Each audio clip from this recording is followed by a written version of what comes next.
ভারতের লোকসভা নির্বাচনের ভোট গণনা শুরু। ব্যাপক কারচুপি করবে বিজেপি, অভিযোগ কংগ্রেসের। গোলমাল বাঁধিয়ে ভোট বানচাল করতে চাইছে কংগ্রেস, পাল্টা জবাব মোদির দলের। চীন যুক্তরাজ্য উত্তেজনা, ব্রিটিশ গোয়েন্দা সংস্থার বিরুদ্ধে চীনা সরকারি কর্মকর্তাদের গুপ্তচর হিসেবে নিয়োগ দেওয়ার অভিযোগ। নিশ্চুপ লন্ডন।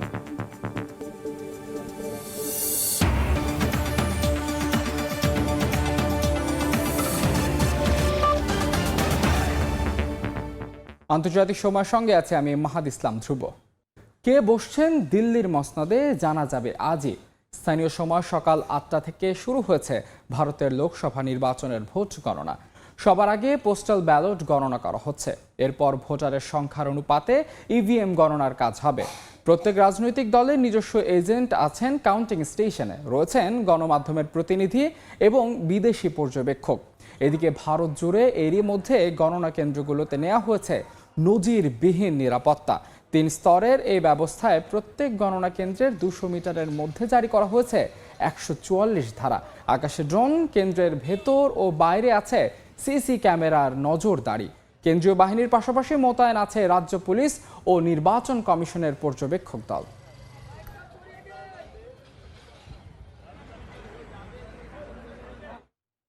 বিস্তারিত জানাতে এই মুহূর্তে কলকাতায় আছেন রিপোর্টার সুব্রত আচার্য। সরাসরি যাচ্ছে তার কাছে। সুব্রত, দেখুন, দিন শেষে এই বুথ ফেরত সমীক্ষা মিলে যাবে কিনা সেটি অবশ্য আমাদের জানতে হলে একটু অপেক্ষা করতে হবে। অর্থাৎ দুপুরের মধ্যেই সিনারিওটা পরিষ্কার হয়ে যাবে। তবে এই মুহূর্তে ভারতীয় সময় সকাল 8টা থেকে যখন পোস্টাল ব্যালটের মাধ্যমে ভোট গণনা শুরু হলো, পোস্টাল ব্যালটে এখনো পর্যন্ত 52 মিনিটের যা আভাস সেটা কিন্তু বুথ ফেরত সমীক্ষার বাস্তবতার দিকে ইঙ্গিত করছে। ইতিমধ্যেই আপনাদেরকে জানিয়ে রাখি, যারা এই মুহূর্তে সময় টেলিভিশনের মাধ্যমে দেশ বিদেশের কোটি কোটি দর্শক ভারতীয় নির্বাচনের ফলাফলের সব শেষ খবর জানতে অপেক্ষা করছেন, তাদেরকে জানিয়ে রাখি যে এই মুহূর্তে স্থানীয় গণমাধ্যম যেটি নিশ্চিত করছে যে পোস্টাল ব্যালটে এই মুহূর্তে 232টি আসনে এগিয়ে রয়েছে বিজেপি শাসিত এনডিএ জোট এবং 114টি আসনে এগিয়ে রয়েছে কংগ্রেস ইন্ডিয়া জোট। আমি যে রাজ্যের বাসিন্দা পশ্চিমবঙ্গ, সেদিকে বাংলাদেশের দর্শকদের বাড়তি নজর থাকে। মমতা বন্দ্যোপাধ্যায়ের শাসন এই পশ্চিমবঙ্গের রাজ্যে 42টি আসনের মধ্যে, নিঃসন্দেহে 42টি আসনের মধ্যে বিজেপি এখনো পর্যন্ত 11টি আসনে পোস্টাল ব্যালটের যা গণনা হয়েছে প্রথম রাউন্ডে 11টি আসনে এগিয়ে রয়েছে এবং শাসক তৃণমূল কংগ্রেস এগিয়ে রয়েছে 8টি আসনে। একই সঙ্গে আপনাকে জানিয়ে রাখি যে আপনারা জানেন যে উত্তরপ্রদেশের বানারসি থেকে প্রধানমন্ত্রী নরেন্দ্র মোদী প্রতিদ্বন্দ্বিতা করেছেন, তার ভাগ্য নির্ধারিত হবে আজকে। তিনি এগিয়ে রয়েছেন। দক্ষিণ ভারতের কেরালা থেকে ওয়ানার থেকে নির্বাচন প্রতিদ্বন্দ্বিতা করেছেন রাহুল গান্ধী, সেখানে তিনি এগিয়ে রয়েছেন এবং তিনি একই সঙ্গে উত্তরপ্রদেশের রায়বেরিলিতেও তিনি প্রতিদ্বন্দ্বিতা করছেন, সেখানেও কিন্তু তিনি এগিয়ে রয়েছেন। সব মিলিয়ে এখনো পর্যন্ত যে ভোটের যে আবহ বা ভোটের যে পোস্টাল ব্যালট 1 ঘন্টার মতো সময় নেবে, আবার 9টার পর থেকে শুরু হবে ইভিএম এর ব্যালট, ইভিএমে ইলেকট্রনিক ভোটিং মেশিনে গণনার কাজ এবং তারপর ইভিএম হয়ে যাওয়ার পর ভিভিপ্যাট, অর্থাৎ ভোটাররা যে ইভিএম এ প্রেস করার পর প্রত্যেক লোকসভা আসনের 5টি বিধানসভা বা 7টি বিধানসভার মধ্যে ন্যূনতম 5টি বিধানসভার আসনের ভিভিপ্যাট এবং ইভিএম এর সঙ্গে মিলিয়ে তারপর কিন্তু চূড়ান্তভাবে এখানকার যারা ঘোষণা করবেন তারা কিন্তু ঘোষণা করবেন। ইতিমধ্যেই আপনি জানেন যে নিচ্ছিদ্র নিরাপত্তা ব্যবস্থা নেওয়া হয়েছে। গতকালকে জাতীয় নির্বাচন কমিশনার রাজীব কুমার বলেছেন যে যেরকমভাবে 7 দফায় সুষ্ঠুভাবে ভোট ব্যবস্থাপনা সম্পন্ন করা হয়েছে, একদম চরম সতর্কতা এবং সুষ্ঠুভাবে কিন্তু গণনা কার্যক্রম তারা কিন্তু পরিচালনা করবে এবং এক্ষেত্রে কিন্তু সকল রাজনৈতিক দল, মিডিয়া কর্মীদের সাহায্য তিনি প্রত্যাশা করেছিলেন। তো এই ছিল আমার কাছে ভারতের 18তম ভারতের জাতীয় লোকসভা নির্বাচনের একেবারেই অন্তিম মুহূর্ত, মাহেন্দ্রক্ষণ। আজকেই জানা যাবে দিল্লির মসনদে কে বসছেন সেই সংক্রান্ত আমার কাছে থাকা সবশেষ তথ্য। ভারতের লোকসভা নির্বাচনের সবশেষ খবর জানতে সরাসরি যুক্ত ছিলাম কলকাতায়। ভারতের লোকসভা নির্বাচনের ভোট গণনায় ব্যাপক কারচুপি করবে বিজেপি, এমন অভিযোগ করেছে বিরোধী দল কংগ্রেস। গণনা শেষ হবার আগে পর্যন্ত সমর্থকদের পার্টি অফিসে থাকার নির্দেশ দিয়েছে দলটি। গোলযোগের খবর পেলে দ্রুত সদর দফতরে জানানোর কথাও বলা হয়েছে। এদিকে বিরোধী দলের এই অভিযোগ উড়িয়ে দিয়ে ক্ষমতাসীন বিজেপি উল্টো অভিযোগ করে বলছে গোলমাল বাঁধিয়ে ভোট বানচাল করতে চাইছে কংগ্রেস। ভারতের 18তম লোকসভা নির্বাচনের 7 দফায় 47 দিন ধরে দেশটির প্রায় 65 কোটি ভোটার প্রয়োগ করেছেন গণতান্ত্রিক অধিকার। গত 1 জুন শেষ হয়েছে প্রায় 1.5 মাসব্যাপী সেই নির্বাচন। এরই মধ্যে দেশজুড়ে একযোগে চলছে ভোট গণনা। তবে এই গণনায় ক্ষমতাসীন বিজেপি ব্যাপক কারচুপির চেষ্টা চালাবে বলে অভিযোগ করেছে কংগ্রেস সহ অন্যান্য বিরোধী দল। ভারতীয় গণমাধ্যমগুলো জানিয়েছে ভোট গণনার প্রক্রিয়ার উপর এবার বিশেষ মনোযোগ দিয়েছে বিরোধী দলগুলো। গণনায় যেন কারচুপি না হয় তা নিশ্চিতে ভোট গণনা শেষ হওয়ার আগ পর্যন্ত নেতাকর্মীদের মাটি কামড়ে পড়ে থাকার নির্দেশ দিয়েছে অল ইন্ডিয়া কংগ্রেস কমিটি। নেতাকর্মীদের নির্দেশনায় আরও বলা হয়েছে সকাল থেকে তারা যেন পার্টি অফিসে গিয়ে সময় কাটায় এবং গোলযোগের খবর পেলে সদর দফতরকে জানায়। কেবল কংগ্রেস নয়, সব বিরোধী দলই এবারের লোকসভার ভোট গণনাকে আগের ভোটের চেয়ে বেশি গুরুত্ব দিচ্ছে। এর আগে গেল শনিবার দিল্লিতে কংগ্রেস সভাপতি মল্লিকার্জুন খার্গের বাড়িতে ইন্ডিয়া জোটের বৈঠকে নেতারা আশঙ্কা করেছিলেন বুথ ফেরত জরিপে বিজেপির বিপুল জয়ের সমীক্ষা প্রকাশ করে বিরোধী নেতাকর্মীদের মনোবল ভেঙে দেওয়ার চেষ্টা করা হবে। পরে গণনা কেন্দ্রে ব্যাপক কারচুপি করবে বিজেপি। এদিকে ভোট গণনায় কারচুপি নিয়ে বিরোধী দলগুলোর অভিযোগ উড়িয়ে দিয়েছে ক্ষমতাসীন বিজেপি। দলটির অভিযোগ এদিন গোলমাল বাঁধিয়ে ভোট বানচাল করতে চাইছে কংগ্রেস। ফরহাদ চৌধুরী, সময় সংবাদ।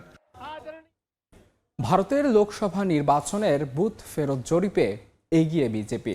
বিশ্লেষকরা বলছেন নির্বাচনের সফলতা পেতে কৌশল হিসেবে ধর্মকে প্রধান হাতিয়ার করে প্রচারণা চালিয়েছে বিজেপি, যার সবচেয়ে বড় উদাহরণ বিতর্কিত রাম মন্দির উদ্বোধন। এমনকি পুরো প্রচারণায় মোদীকে হিন্দু জনগোষ্ঠীর ত্রাতা হিসেবে দেখিয়েছে বিজেপি। দেশটির মুসলিম জনগোষ্ঠীর বিরুদ্ধে বিষোদগার চালানো হয়েছে। অন্যদিকে মোদীকে ঘায়েল করতে যে কৌশল নেওয়া দরকার ছিল তা বিরোধীরা নিতে পারেনি বলে মনে করছেন পর্যবেক্ষকরা। চলতি বছরের শুরুতেই অযোধ্যায় ঐতিহাসিক বাবরি মসজিদের জায়গায় রাম মন্দির উদ্বোধন করেন ভারতের প্রধানমন্ত্রী নরেন্দ্র মোদী। লাখ লাখ হিন্দু ধর্মাবলম্বী মানুষের বিশ্বাস রামের জন্ম হয়েছিল এই জায়গাটিতেই। যদিও ভারতের প্রধান বিরোধী দল সহ অনেক রাজনৈতিক দলের অভিযোগ লোকসভা নির্বাচনকে টার্গেট করেই বিতর্কিত জায়গায় তাড়াহুড়ো করে মন্দির উদ্বোধন করা হয়েছে।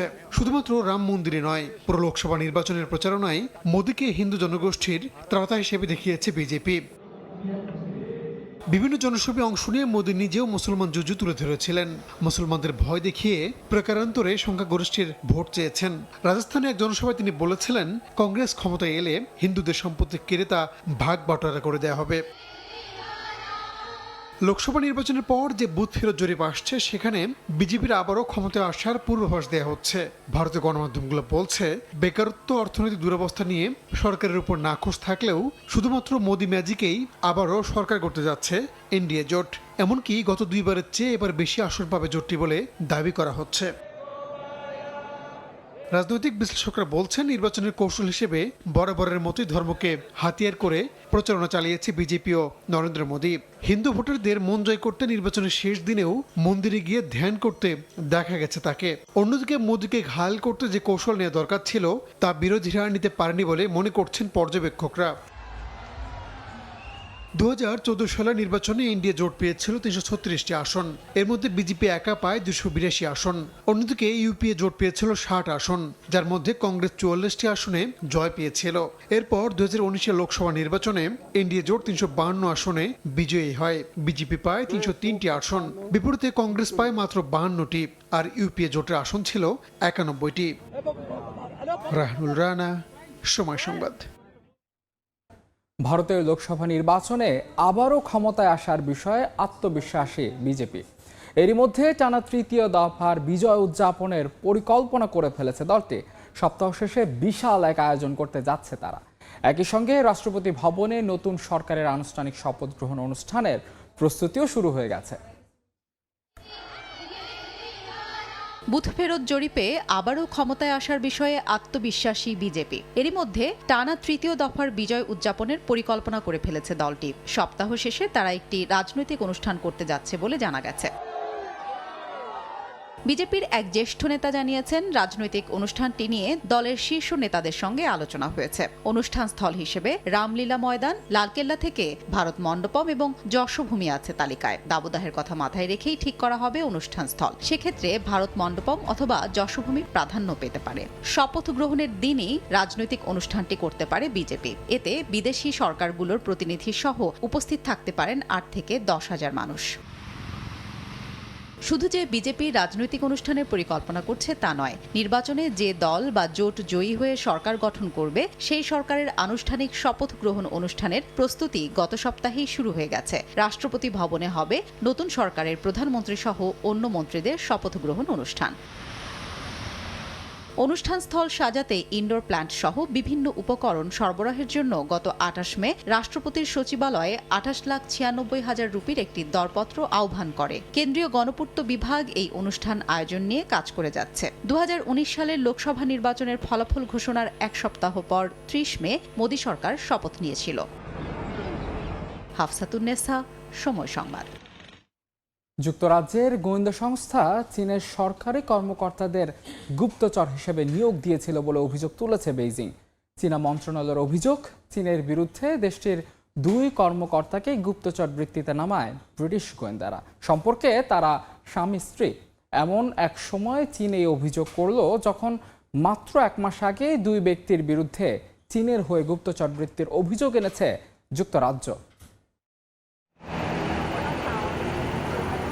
গুপ্তচর বৃত্তির পাল্টাপাল্টি অভিযোগে হঠাৎ করেই উত্তেজনা বেড়েছে চীন যুক্তরাজ্যের মধ্যে। গেল মাসে ২ ব্রিটিশ নাগরিকের বিরুদ্ধে চীনে তথ্য পাচারের অভিযোগ আনে লন্ডন। ২০২১ সালের শেষ দিক থেকে ২০২৩ সালের ফেব্রুয়ারির মধ্যে তারা গুরুত্বপূর্ণ তথ্য পাচার করে বলে দাবি করা হয়। ওই ঘটনার ১ মাসের মধ্যেই এবার যুক্তরাজ্যের গোয়েন্দা সংস্থা MI6 এর বিরুদ্ধে গুপ্তচর নিয়োগের অভিযোগ আনল চীন।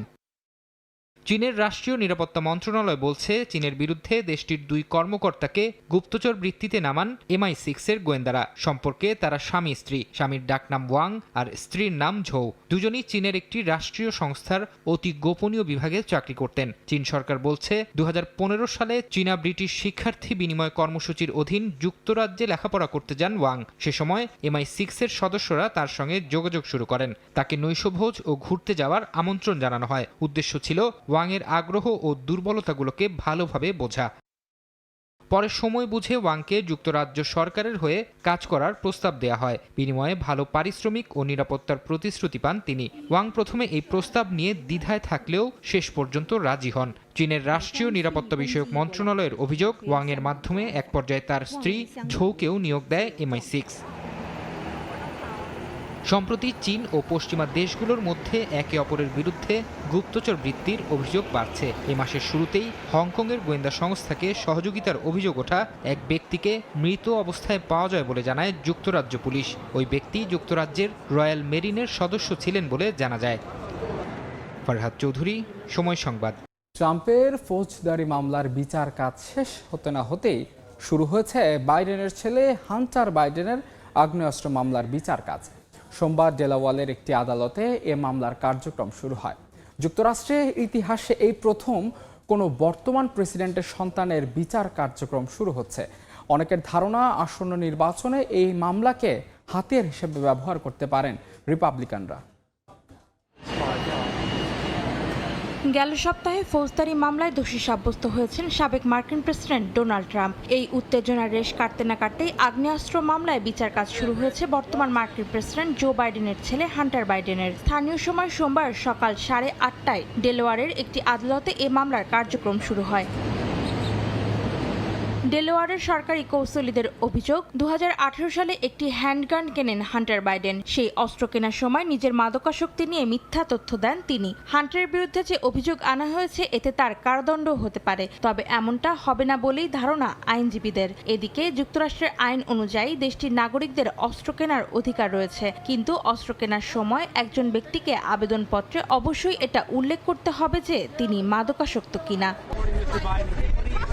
যদিও 2018 সালে কোকেন আসক্তির কথা স্বীকার করেন হান্টার। তিনি বলেন কোকেন আসক্তির কারণে তাকে ভুগতে হয়েছে। কিন্তু হান্টারের আইনজীবীদের দাবি বাইডেনের ছেলে অস্ত্র কেনার সময় কোনো আইন লঙ্ঘন করেননি। অন্যদিকে যুক্তরাষ্ট্রের ইতিহাসে এই প্রথম কোনো বর্তমান প্রেসিডেন্টের সন্তানের বিরুদ্ধে বিচার কার্যক্রম হচ্ছে। অনেকের ধারণা হান্টারের বিচারের মুখোমুখি হওয়ার এই ঘটনাকে জো বাইডেনের বিরুদ্ধে প্রচার প্রচারণার ক্ষেত্রে অস্ত্র হিসেবে ব্যবহার করবে বিরোধী রিপাবলিকানরা।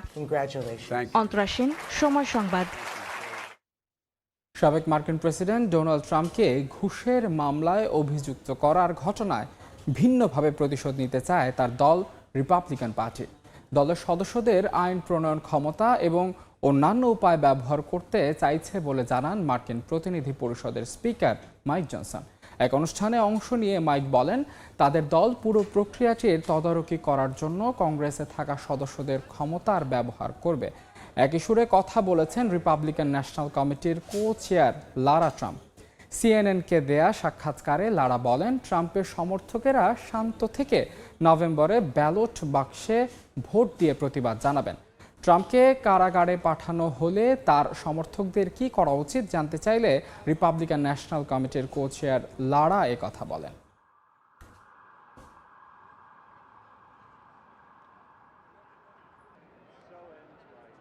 ইতিহাসের প্রথম নারী প্রেসিডেন্ট পেল মেক্সিকো। মেরিনা পার্টির নেতৃত্বাধীন বামপন্থী জোটের প্রার্থী ক্লোদিয়া সেইনবাম দেশটির 200 বছরের ইতিহাসে প্রথম নারী প্রেসিডেন্ট। রোববার অনুষ্ঠিত মেক্সিকোর জাতীয় নির্বাচনে সংখ্যাগরিষ্ঠতা পেয়েছে মোরেনো পার্টির নেতৃত্বাধীন বামপন্থী জোট। ন্যাশনাল ইলেকটোরাল ইনস্টিটিউটের পরিসংখ্যান অনুযায়ী সেইনবাম প্রায় 60% ভোট পেয়ে এগিয়ে আছেন। তিনি প্রধান প্রতিদ্বন্দ্বী সেচিও গালভেজ থেকে 30%-এরও বেশি ভোট পেয়েছেন বলে জানা গেছে।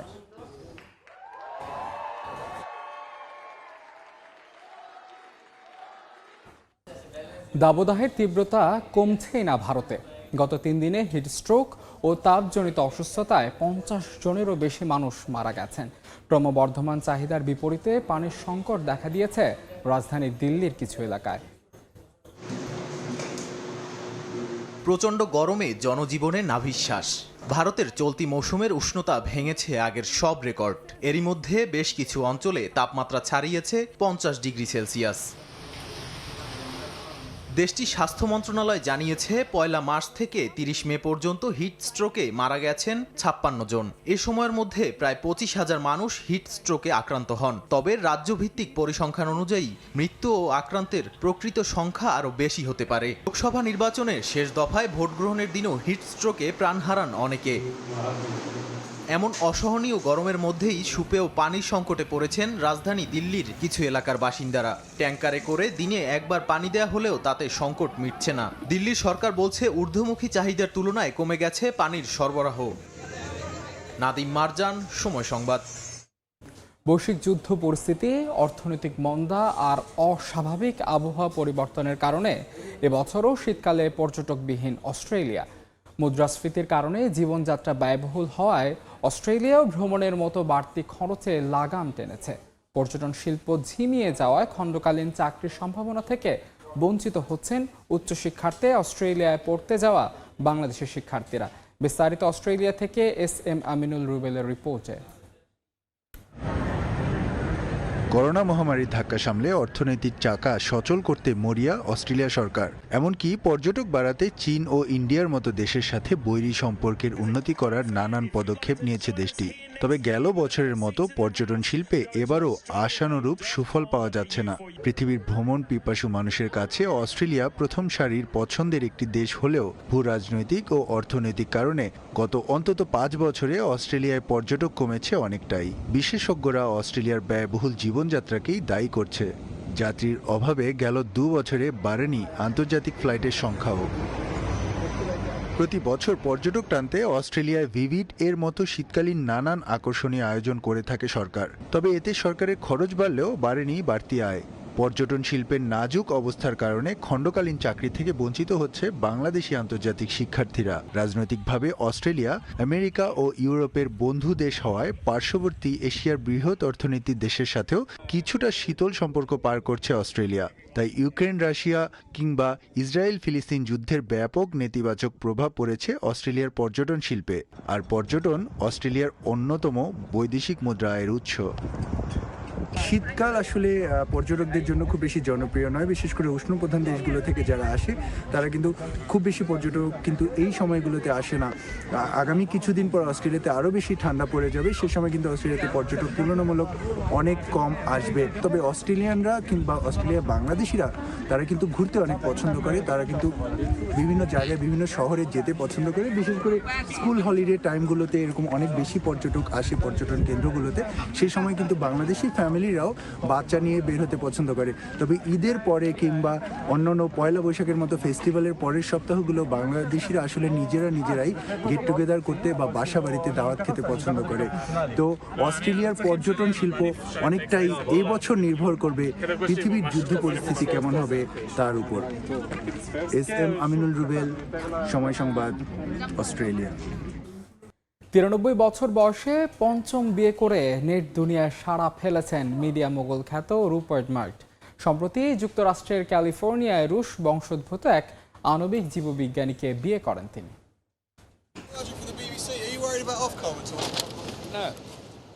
ফক্স নিউজ, ওয়াল স্ট্রিট জার্নালের মতো বিশ্বের প্রভাবশালী গণমাধ্যমের মালিক তিনি। নানা বিষয়ে সেই গণমাধ্যমেরই শিরোনাম হলেও এবার রুপার্ট মার্ডকের নাম আলোচিত হলো পঞ্চম বিয়ে করায়, তাও আবার 93 বছর বয়সে। মার্ডকের পঞ্চম স্ত্রী রাশিয়ান বংশোদ্ভূত এক আণবিক জীববিজ্ঞানী। 3 মাস আগে ঘোষণা দেওয়ার পর সম্প্রতি যুক্তরাষ্ট্রের ক্যালিফোর্নিয়ায় 67 বছর বয়সী এলেনা ঝুকোভাকে বিয়ে করেন মার্ডক। সোমবার মার্ডকেরই মালিকানাধীন দ্য সান ট্যাবলয়েডে এই বিয়ের খবর প্রকাশিত হয়েছে। ছবিতে দেখা যাচ্ছে কালো স্যুট ও হলুদ টাই পরা মার্ডকের পাশে বসে আছেন সাদা গাউন পরিহিত ঝুকোভা। প্রতিবেদনে বলা হয়েছে বিয়ের অনুষ্ঠানে অতিথিদের মধ্যে ছিলেন new England Patriots US football টিমের মালিক রবার্ট ক্রাফট ও নিউজ কর্পের প্রধান নির্বাহী রবার্ট থমসন। মার্ডকের চতুর্থ স্ত্রী ছিলেন মডেল ও অভিনেত্রী জেরি হল। 2022 সালে তাদের বিচ্ছেদ হয়। এর আগে চীনা বংশোদ্ভূত টেলিভিশন নির্বাহী ওয়েন্ডি ডেং, স্কটিশ অস্ট্রেলিয়ান সাংবাদিক এনা টর্ভ এবং অস্ট্রেলিয়ান ফ্লাইট অ্যাটেন্ডেন্ট প্যাট্রিসিয়া বুকারকে বিয়ে করেন এই বিলিনিয়ার। অন্যদিকে মার্ডকের বর্তমান স্ত্রী এলেনা ঝুকোভা এর আগে বিয়ে করেছিলেন রাশিয়ান রাজনীতিবিদ আলেকজান্ডার ঝুকোভকে। নাদিম মারজান, সময় সংবাদ। আন্তর্জাতিক সময়ের শীর্ষ সংবাদ জানিয়ে দিচ্ছি আরেকবার। ভারতের লোকসভা নির্বাচনের ভোট গণনা শুরু। ব্যাপক কারচুপি করবে বিজেপি, অভিযোগ কংগ্রেসের। গোলমাল বাঁধিয়ে ভোট বানচাল করতে চাইছে কংগ্রেস, পাল্টা জবাব মোদির দলের। এবং বাইডেনের ছেলের মামলার বিচার কাজ শুরু। যুক্তরাষ্ট্রে এই প্রথম কোনো বর্তমান প্রেসিডেন্টের সন্তানের বিচার কার্যক্রম নির্বাচনের হাতিয়ার হিসেবে ব্যবহার করতে পারেন ট্রাম্প।